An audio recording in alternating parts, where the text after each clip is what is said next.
Hukum orang yang mendapat pekerjaan dengan cara menyogok. Misalnya jadi ASN, sogok, maka dia jadi ASN, jadi pejabat. Dia mau kerja di suatu perusahaan, dia sogok, akhirnya dia diterima. Bagaimana hukumnya orang ini?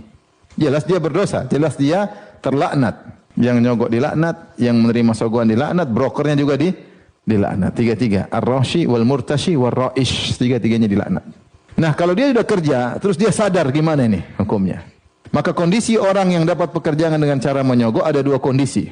Kondisi pertama, jika dia tidak mampu menjalankan pekerjaan. Ternyata dia nggak bisa kerja. Bukan keahliannya. Apalagi terkait dengan jabatan kenegaraan. Dia nggak ahli sama sekali, nggak ngerti sama sekali. Menjalankan tidak benar, ngawur. Nggak bisa. Orang seperti ini dia wajib bertobat dan wajib berhenti. Jangan paksa, serahkan kepada yang mampu. Yang berikutnya yang kedua, jika ternyata dia mampu mengerjakan pekerjaan. Mau lamar jadi pejabat, kemudian dia bayar, kemudian dia jadi pejabat. Tapi dia punya kemampuan memang, dia ahli. Dia ahli politik, dia ahli sosial, ahli macam-macam. Nah, bagaimana dengan dia? Yang pertama, dia wajib bertobat. Karena dia pernah mendapatkan pekerjaan dengan cara menyogok. Nah, ketika dia bertobat, apakah dia harus berhenti atau tidak? Bagaimana dengan gajinya? Apakah gajinya akan selalu haram karena dibangun di atas kebatilan?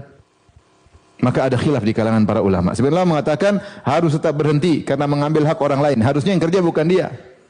Ada orang yang diterima jadi gagalin, dia yang maju. Rezeki orang dia ambil, gampangannya bahasa kita. Hak orang dia ambil, maka selama itu dia mengambil hak orang. Harusnya orang lain yang kerja. Maka dia makan haram selama-lamanya. Ini pendapat sebagian ulama, dia harus berhenti. Namun pendapat yang kedua, pendapat yang dipilih oleh banyak ulama, difatwa oleh banyak ulama, di antara Syekh bin Baz rahimahullah, dan juga saya juga pernah dengar langsung dari Syekh Abdul Muhsin Al-Abbad, hafizahullah ta'ala. Jika dia punya kemampuan, maka dia bertobat dan gajinya halal. Gajinya halal. Karena secara fikih, dia dapat gaji karena dia bekerja. Dan kerjaan memang dia mampu. Cuma cara dia untuk meraih pekerjaan, cara yang haram. Jadi dua hal yang berbeda. Cara meraih kerja, cara yang haram, adapun kerjaannya digaji sesuai dengan pekerjaannya, maka ini halal.